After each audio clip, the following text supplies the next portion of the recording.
Bonjour, je m'appelle Raphaël Carpentier. Ce que je vais vous faire partager aujourd'hui, c'est mon expérience. En fait, mon témoignage de comment Jésus s'est révélé à moi. Je vous présente le contexte. Je suis né dans le Nord, d'une famille non pratiquante. À l'âge de 7 ans, mes parents sont séparés, donc je suis parti du Havre. Dans mon enfance, je manquais de rien, j'avais tout ce que je voulais en fait. Et à partir de la troisième, j'ai commencé à me révolter et à, et à et vouloir tout saccager. Enfin, j'étais venu vraiment révolté contre mes parents, contre tout le monde. Et arrivé à la fin de troisième, je décide d'arrêter les études et partir à l'armée. Donc je fais ma candidature à l'armée de terre et je suis accepté le jour de... Enfin, à mes 18 ans, je pars à l'armée à Angers. Donc j'intègre l'armée de terre. Et arrivé fin de contrat, je décide d'arrêter l'armée parce qu'en fait ça me plaisait plus et je voulais retourner à la vie civile. Et j'ai repris la protection civile. Donc dans ma vie sociale, tout était chaos en fait. J'allais en boîte de nuit, j'allais fêter, je rentrais à pas d'heure, je faisais tout ce qui était... en fait, il restait presque 2 heures pour aller au travail parce que le lendemain, je m'étais levé tard. Enfin, voilà quoi. Et il est arrivé un jour où j'avais fait une connaissance d'une fille qui m'a pris pour un pantin. Et voilà, et j'ai voulu faire payer à tout le monde. Donc j'ai commencé à faire payer à pas mal de gens. Donc, dent pour dent, comme on disait. Et donc j'arrêtais pas de faire du mal partout. Et c'était un prêté pour un rendu en fait. Je voyais la vie comme ça, que tout le monde était contre moi et qu'en fait il fallait faire payer aux gens, quoi. Arrivé à un certain point, j'ai fait la connaissance, grâce à Dieu, de ma femme sur internet, comme quoi Dieu est partout. Et donc j'ai connu ma femme par internet, par un blog que j'avais fait, que voilà, je mettais tout ce qui me passait par la tête. Et au mois de juillet, c'était au mois de juillet, en 2008 si je me souviens bien. Et j'avais peur de souffrir à nouveau et que ça recommence en fait. Et je sais pas, j'ai eu à cœur de m'abandonner envers cette femme et lui faire confiance. Arrivé 2010, ma copine n'était pas encore mariée à l'époque, enfin, qui va devenir ma femme. En 2010, tombe enceinte et accouche de mon premier enfant, Alex. Donc c'est la première fois que j'étais père, j'étais fou. Être parent, c'est magnifique et c'est là où j'ai compris un peu le rôle d'être père et comprendre un peu le rôle de mes parents quand ils sont divorcés. Donc ça m'a fait réfléchir. En 2013, ma femme tombe enceinte et malheureusement, après des échographies qui a été fait, le gynéco demande qu'est-ce qu'on allait faire parce que le bébé en fait ne grandissait pas et allait mourir quoi, en fait. Et en fait, elle n'avait plus rien, elle n'avait plus, enfin, qu'on avait compris, c'était que en fait il n'y avait pas tous ses membres et qu'il n'y avait plus de vessie, l'équilibre amniotique qui était plus là. Enfin, c'était une catastrophe. On était carrément déboussolés. On voulait, nous qui est contre l'avortement et tout ça, c'était c'était horrible parce que on voulait pas cette issue-là, mais on savait qu'on a été voir un spécialiste à Rouen, on savait très bien que l'issue était, on comprenait la décision, on laissait faire, bébé allait mourir. Donc on a décidé d'accoucher bébé est décédé. Et donc après par la suite en 2014, ma femme retombe enceinte et donc on a dit ça y est, c'est une nouvelle chance pour nous. Et le bébé est arrivé à 5 mois, son cœur s'arrête. Il y a un bébé s'arrête, à plus de cœur et le gynéco nous annonce son décès. Et nous, j'avais la haine, mais la haine, vous savez pas.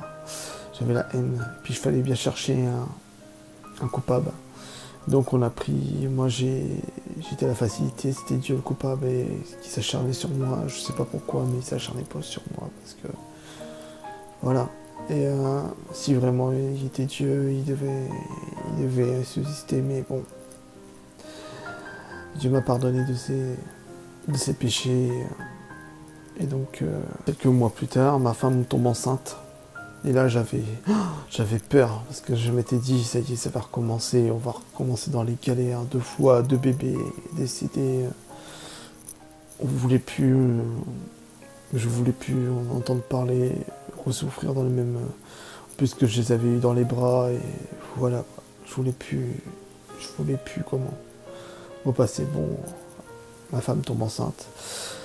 Et donc là, j'ai dit, bon, voilà, je vais tenter tout ce qui est possible, et puis on verra bien, je vais parler à Dieu, et je vais dire, faites que cette grossesse ne ressemble pas aux 2 dernières, que l'issue était catastrophique. Et donc à chaque échographie, je priais, Seigneur, aide-nous pour la difficulté, préserve notre enfant, que l'on ne subisse pas de nouvelles tragédies, que tout se déroule bien, quoi. Et donc on arrive à, je sais plus quelle échographie, et là le gynéco nous annonce que le bébé ne mange pas à sa faim. Donc il y avait un vaisseau, je sais plus le terme exactement, il y avait un vaisseau qui était obstrué. Donc en fait le liquide passait, mais à goutte par goutte, et bébé prenait pas de poids. Et donc le médecin, arrivé à un certain temps, arrivé à 8 mois de grossesse, il dit il sera mieux à profiter de dehors qu'à l'intérieur, parce que là il risque d'avoir des complications, et donc on décide de déclencher l'accouchement à 8 mois de grossesse. Donc là on rentre en maternité, déclenchement, et là je prie. Mais cette fois-ci, donne-moi mon enfant, quoi. Parce que là... Donc, et là, l'échographie qui est faite de contrôle, et il s'aperçoit que bébé, son cœur commence à être en stress en fait. Le cordon était autour du cou, et que bébé, si ça continuait, elle allait s'étouffer. Et donc c'était, le gynéco a dit, allez, césarienne en urgence, déjà césarienne. Ma femme était déboussolée, là je me suis pris dans un coin, j'ai dit Seigneur, aide ma femme et mon fils. Et là malheureusement, Dieu me le pardonne, c'est que j'ai fait un chantage, j'ai dit que si vraiment tu étais Dieu et que c'est là que tu dois le prouver, là tout de suite là tu dois le prouver, et donner ma femme vivante et mon fils vivant. Et là je croirai en Dieu et je ferai tout ce que tu veux, et je m'abandonnerai à toi, quoi. Je ferai toutes tes volontés si tu veux. Donc on arrive dans la salle d'opération. Comme j'étais pompier, ils m'ont laissé rentrer, parce que la vue du sang, en fait, quand on est pompier, voilà. Et donc je me mets, il y avait le champ, il y avait ma femme d'un côté, il y avait le champ sur le côté. Et donc j'ai aidé ma femme dans cet événement. Et Et d'un coup, on entend... le gynéco était décontracté, il chantait et tout ça, donc nous on était en stress, on savait pas, on était carrément en stress, et là je priais, je crois que j'ai dû mobiliser ce jour-là, parce que comment j'ai tellement prié chaque seconde en disant non. Et donc le gynéco voilà, fait derrière le chant et tout ça. Et on entend le cri du bébé. Et là c'était soulagement, la larme qui coulait.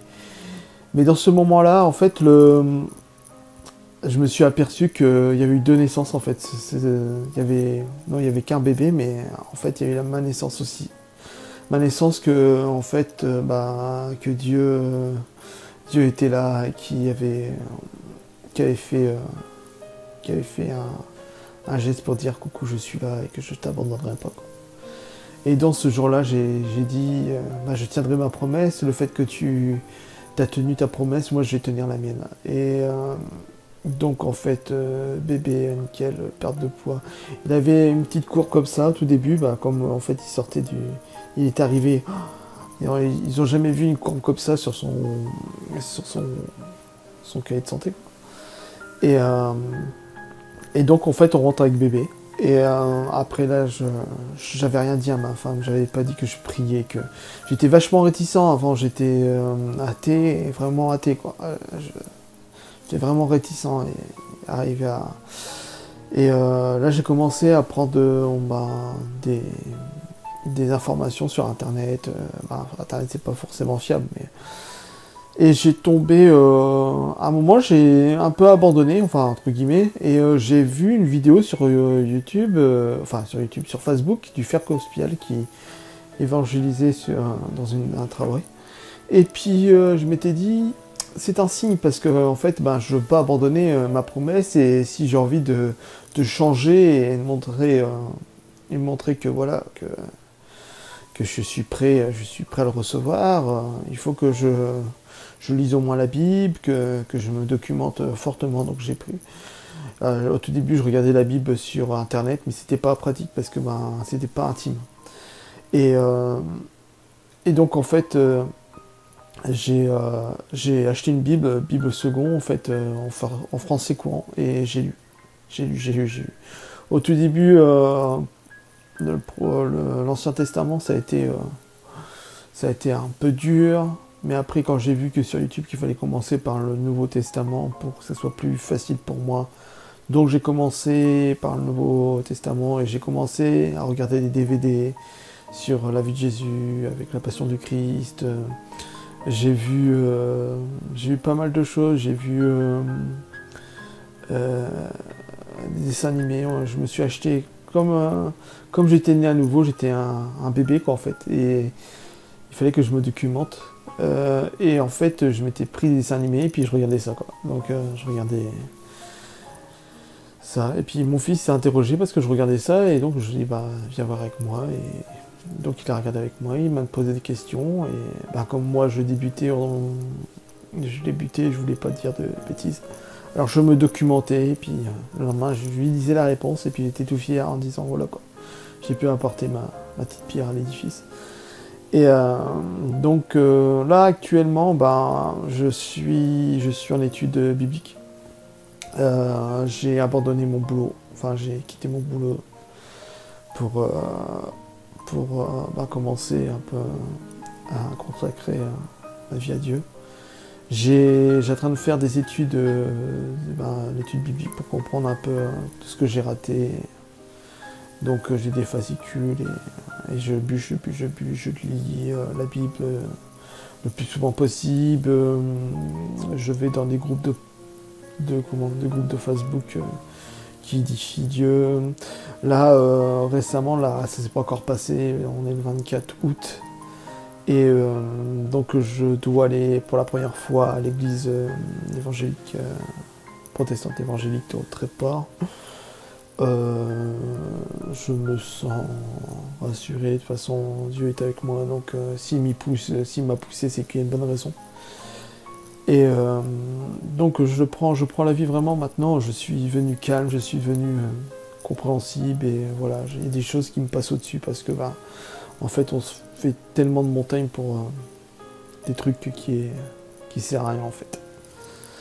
En 2008, j'ai quand même annoncé ça à ma femme parce qu'elle voyait avec des bibles, moi qui étais athée et j'étais en train dans le bouquin, je dévorais, j'allais enfermer dans ma chambre pour lire la Bible. Je suis toujours acharné. Je trouve que je sais pas comment j'ai fait pour vivre sans ça, quoi, tout simplement. Et donc j'ai révélé ça à ma femme était étonnée et au tout début elle avait peur. Et en fait je lui ai dit t'inquiète pas, il n'y a rien de dangereux, il y a juste à suivre quoi. Et Dieu n'est pas dangereux, il n'est qu'amour et voilà quoi. Et donc elle a vu mon comportement changer. Là, elle commence à revenir vers Dieu. Petit à petit, je lui laisse le temps, mais j'espère qu'elle viendra. Et mes deux fils, mon Cho, mon tout petit, je le laisse vivre, mais avec des petits merci d'éducation plus que basique, quoi. Alex, mon tout premier, je commence à lui expliquer l'histoire de Jésus, de tout ce qui s'est passé, les paraboles, les enseignements, et tout ça. Et le fait que je vais bientôt aller à l'église évangélique, je souhaite qu'ils viennent dans des groupes où ils peuvent leur enseigner plus facilement et qu'ils ont plus d'expérience que moi. Donc ça va être fait. Ce qui arrive pour moi maintenant, c'est que voilà, j'ai décidé d'avancer avec Jésus et même si ça choque pas mal de gens. J'ai perdu beaucoup de personnes. Hein. Ça c'est dès que vous allez vous convertir, c'est sûr que vous allez perdre des personnes parce que les gens ne comprennent pas, ils croient que vous êtes fou. Mais ils savent pas sur quel pas nous avons passé et que voilà, après j'essaie de faire comprendre aux gens que la seule issue c'est Jésus, c'est Dieu, il faut pas faire le mal. Si on fait du mal, je tourne les talons, je m'en vais, ça c'est clair, je veux pas supporter ça. Je veux pas m'énerver, je m'énerve plus, enfin presque plus, parce qu'il faut pas dire. Il y a des fois des excès d'humeur, mais on arrive à se contenir, on arrive avec la prière et la méditation, avec la parole de Dieu, tout va bien. Et donc ça, et je voulais vous dire que ceux qui sont pas convertis, qui voient cette vidéo, enfin convertis entre guillemets, c'est pas si on accepte Jésus dans son cœur, il vous demande que ça en fait. Hein. Dieu vous aime et en fait il a créé le ciel, la terre et en fait il a à cœur, c'est de vous retrouver en fait, c'est juste ça. Il a même envoyé son propre fils Jésus sacrifié sur la croix pour vous pardonner, parce que logiquement on était tous condamnés, donc il a sacrifié son propre fils pour nous, donc tellement qu'on a le ciel et la terre n'est pas précieux pour lui, parce qu'il peut la créer, et il l'a créé comme ça, quoi. Que nous en fait il a sacrifié son propre fils, quoi, pour qu'on puisse être pardonné et qu'on soit près de lui le jour de l'enlèvement ou le jour qu'on partira. Et donc le seul remède, la seule issue, c'est ça, c'est comprendre que en fait la solution c'est Jésus, quoi. Il n'y a pas d'autre issue. Si Satan, mais voilà, je souhaite que vous soyez tous sauvés, quoi. Qu'on soit tous au paradis, qu'on vive enfin en paix, quoi. Le verset qui me... Attendez, hop, je fais de l'autre côté parce que j'ai pris des notes. Alors, le verset qui me plaît bien et qu'il est connu partout, c'est Jean 3, 16. Car Dieu a tant aimé le monde qu'il a donné son Fils unique, afin que quiconque croit en lui et ne périsse point, et qui ait la vie éternelle. Donc voilà, si on croit en Jésus, on a la vie éternelle. Mais croire avec son cœur, c'est pas dire ouais je crois quoi, c'est croire avec son cœur. Il faut être sincère, il n'y a pas de miracle. J'ai créé une page internet sur Facebook, c'est frère Raphaël, je crois. Et donc vous pouvez me suivre un peu dans mon parcours. Et donc Instagram, Facebook, YouTube, c'est frère Raphaël Car. Enfin vous verrez, de toute façon si vous allez sur ma page Facebook, les liens sont directement. Je mettrai les liens dans la description. Et donc si vous avez des questions, même si je suis un nouveau-né en fait, je commence et je voudrais pas induire personne en erreur. Mais si vous êtes dans la même situation de moi, venez, je vous accueille avec grand cœur et voilà. Et si vous voulez qu'on discute, ça sera avec plaisir. Voilà. Je vous laisse et puis je vous dis à très bientôt parce qu'en fait je vais sûrement faire des autres vidéos pour mon développement, pour savoir comment je commence, ce que je fais. Et je veux vous dire vraiment que Dieu vous bénisse et qu'il vous apporte beaucoup de choses. Tout ce qui m'a apporté déjà, tout ce qui m'a apporté, je le remercie du fond du cœur et je souhaite qu'il fasse pour vous la même chose pour moi. Voilà. Je vous dis à très bientôt. Peace. Ooh.